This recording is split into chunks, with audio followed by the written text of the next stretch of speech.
നമസ്കാരം. പ്രധാന വാർത്തകൾ.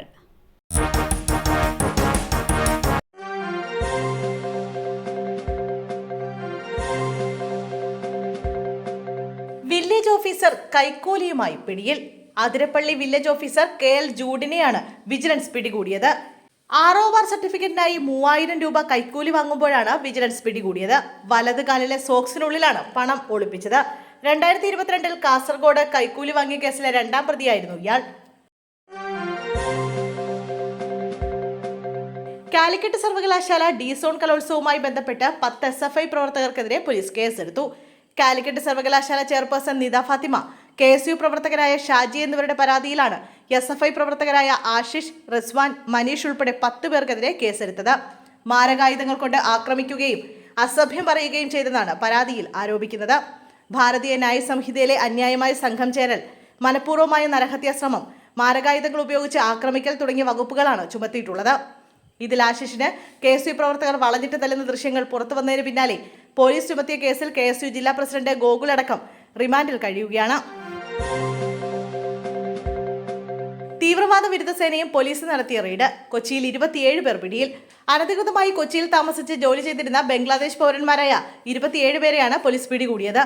മുനമ്പത്ത് നിന്നാണ് ഇവരെ ആലുവ പോലീസും തീവ്രവാദ വിരുദ്ധ സേനയും സംയുക്തമായി നടത്തിയ റെയ്ഡിൽ പിടികൂടിയത്.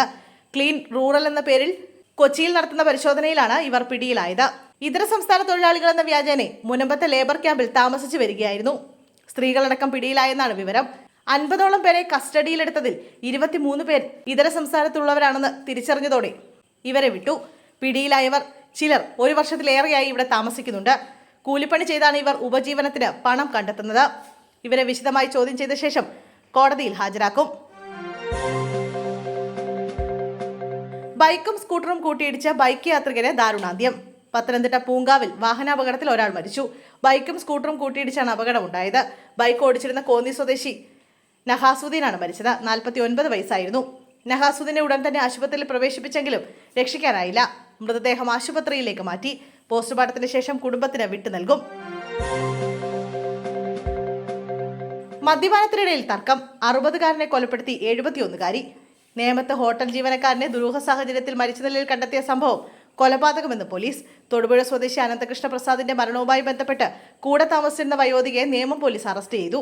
നേമം കുളക്കടിയൂർ കോണത്ത് 3 മാസം മുമ്പാണ് വാടക വീട്ടിൽ ദുരൂഹ സാഹചര്യത്തിൽ അനന്തകൃഷ്ണ പ്രസാദിനെ മരിച്ച നിലയിൽ കണ്ടെത്തിയത്. പോസ്റ്റ്മോർട്ടം റിപ്പോർട്ടിനെ തുടർന്നുള്ള അന്വേഷണത്തിൽ ദേവസ്വം ബോർഡ് ജീവനക്കാരിയായിരുന്ന അമ്പലപ്പുഴ സ്വദേശിനി ശാന്തകുമാരിയെ പോലീസ് അറസ്റ്റ് ചെയ്യുകയായിരുന്നു. ഭർത്താവിന്റെ മരണശേഷം ശാന്തകുമാരി ഹോട്ടൽ ജീവനക്കാരനായ അനന്തകൃഷ്ണ പ്രസാദിനൊപ്പം കഴിഞ്ഞ 10 വർഷമായി കഴിയുകയായിരുന്നു.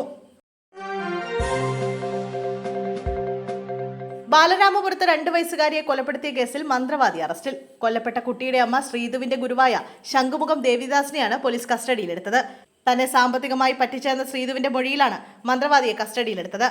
ആദ്യം പ്രദീപ് കുമാർ എന്ന അധ്യാപകനായിരുന്നു ശംഖുമുഖം ദേവിദാസൻ. പിന്നീട് ഖാദികൻ SP കുമാറായി മാറിയ ഇയാൾ അതിനുശേഷം ദേവിദാസൻ എന്ന മന്ത്രവാദിയായി മാറുകയായിരുന്നു. ഇയാളുടെ കൂടെ മന്ത്രവാദങ്ങളിൽ സഹായിയായി ശ്രീധുവും പോയിരുന്നു. ശ്രീധുവിനെതിരെ ഭർത്താവും ഭർത്തൃപിതാവും പോലീസിൽ മൊഴി നൽകി. മരണത്തിൽ ശ്രീധുവിന്റെ പങ്ക് പരിശോധിക്കണമെന്ന് ഇരുവരും ആവശ്യപ്പെട്ടു. ചോറ്റാനിക്കരയിലെ പോക്സോ അതിജീവിത മരിച്ചു. ആൺസുഹൃത്തിന്റെ ആക്രമണത്തിനിടെയായി അതീവ ഗുരുതരാവസ്ഥയിൽ ചികിത്സയിലായിരുന്ന 19കാരിയായിരുന്നു മരിച്ചത്. കൊച്ചിയിലെ സ്വകാര്യ ആശുപത്രിയിൽ ചികിത്സയിലിരിക്കെയാണ് മരണം. പോക്സോ അതിജീവിതയെ പ്രതി അനൂപ് ക്രൂരമായി മർദ്ദിച്ചിരുന്നു. ലൈംഗിക ഉപദ്രവത്തിന് പിന്നാലെ ചുറ്റിക കൊണ്ട് തലക്കടിച്ചെന്നും ശ്വാസം മുട്ടിച്ചെന്നുമായിരുന്നു പ്രതി പോലീസിന് നൽകിയ മൊഴി. പെൺകുട്ടി കഴുത്തിൽ കുരുക്കിട്ടപ്പോൾ പോയി ചത്തോ എന്നും അനൂപ് ആക്രോശിച്ചു. തന്റെ സുഹൃത്തായിരുന്ന പെൺകുട്ടി മറ്റു സുഹൃത്തുക്കളോട് ഫോണിൽ സംസാരിക്കുന്നതിന് പോലും അനൂപിന് ഇഷ്ടമല്ലായിരുന്നു. ശനിയാഴ്ച രാത്രി പെൺകുട്ടിയെ ഫോണിൽ വിളിച്ച് കിട്ടാതായതോടെയാണ് അനൂപ് പാതിരാത്രി പെൺകുട്ടിയുടെ വീട്ടിലേക്ക് എത്തിയത്. പെൺകുട്ടി വാതിൽ തുറന്ന ഉടൻ ആരോടാണ് സംസാരിക്കുന്നത് ചോദിച്ച് മർദ്ദിക്കുകയായിരുന്നു. ബസിന് പുറത്തേക്ക് കൈയിട്ട് യാത്ര.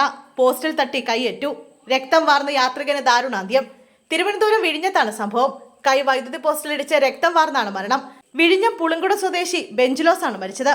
55 വയസ്സായിരുന്നു. ഇന്ന് വൈകിട്ട് 4:30 പുളുങ്കുടി ജംഗ്ഷനിലാണ് അപകടമുണ്ടായത്. ഓടിക്കൊണ്ടിരുന്ന ബസിന്റെ ജനലിന് പുറത്തേക്ക് ബെഞ്ചിലാസ് കൈയിട്ടിരിക്കുകയായിരുന്നു. ഇതിനിടെ ബെഞ്ചിലാസ് യാത്ര ചെയ്ത ബസ് എതിരെ വന്ന മറ്റൊരു ബസ്സിന് സൈഡ് കൊടുക്കുന്നതിനായി റോഡിന്റെ വശത്തേക്ക് ഒതുക്കി. ഇതിനിടെ അവിടെ ഉണ്ടായിരുന്ന പോസ്റ്റിൽ ഇടിച്ച് ബെഞ്ചിലാസിന്റെ കൈ പൂർണ്ണമായി മറ്റുപോവുകയായിരുന്നു. പിന്നാലെ ഇയാളെ ആശുപത്രിയിൽ എത്തിച്ചെങ്കിലും മരണം സംഭവിച്ചു. കായംകുളം വള്ളികുന്നത്ത് തെരുവുനായുടെ ആക്രമണത്തിൽ 4 പേർക്ക് പരിക്ക്.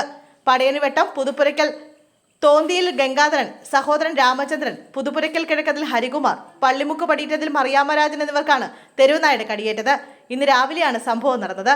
ഗംഗാധരൻ, മറിയാമ്മ എന്നിവരുടെ മൂക്കും മുഖവും തെരുവുനായ കടിച്ചു മുറിച്ചു. ഹരികുമാറിന്റെ വയറിലാണ് നായ കടിച്ചത്. രാമചന്ദ്രന്റെ കാലിലും കടിയേറ്റു.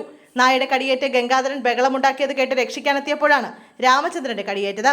ഗംഗാധരനും രാമചന്ദ്രനും ആലപ്പുഴ മെഡിക്കൽ കോളേജ് ആശുപത്രിയിലും മറിയാമ്മ പരുമലയിലെ സ്വകാര്യ ആശുപത്രിയിലും ഹരികുമാർ കായംകുളം താലൂക്ക് ആശുപത്രിയിലും ചികിത്സയിലാണ്. നായയ്ക്ക് പേയുണ്ടെന്ന് സംശയമുണ്ട്. സോളാർ തട്ടിപ്പ് കേസ്. സരിത നായർ അടക്കം 3 പേരെ കോടതി വെറുതെ വിട്ടു. കൊയിലാണ്ടി 1ാം ക്ലാസ് ജുഡീഷ്യൽ മജിസ്ട്രേറ്റ് കോടതിയുടേതാണ് വിധി. കോഴിക്കോട് എരഞ്ഞിക്കൽ മേഘവൂർ സ്വദേശി വിൻസെന്റ് സൈമൺ എലത്തൂർ സ്റ്റേഷനിൽ നൽകിയ കേസിലാണ് വിധി. 2014 കേസ് രജിസ്റ്റർ ചെയ്തത്. ടീം സോളാർ കമ്പനിയുടെ പാലക്കാട്, തൃശൂർ ജില്ലകളുടെ ഡീലർഷിപ്പ് അനുവദിക്കാമെന്ന വ്യാജേനെ പണം കൈവശപ്പെടുത്തി എന്നതായിരുന്നു പരാതി. സരിത എസ് നായർ, ബിജു രാധാകൃഷ്ണൻ, മണിമോൻ എന്നിവരായിരുന്നു കേസിലെ പ്രതികൾ. 10 വർഷങ്ങൾക്ക് ശേഷമാണ് കേസിൽ മുഴുവൻ പ്രതികളും കുറ്റക്കാരല്ല എന്ന് കണ്ട് കോടതി വെറുതെ വിട്ടത്.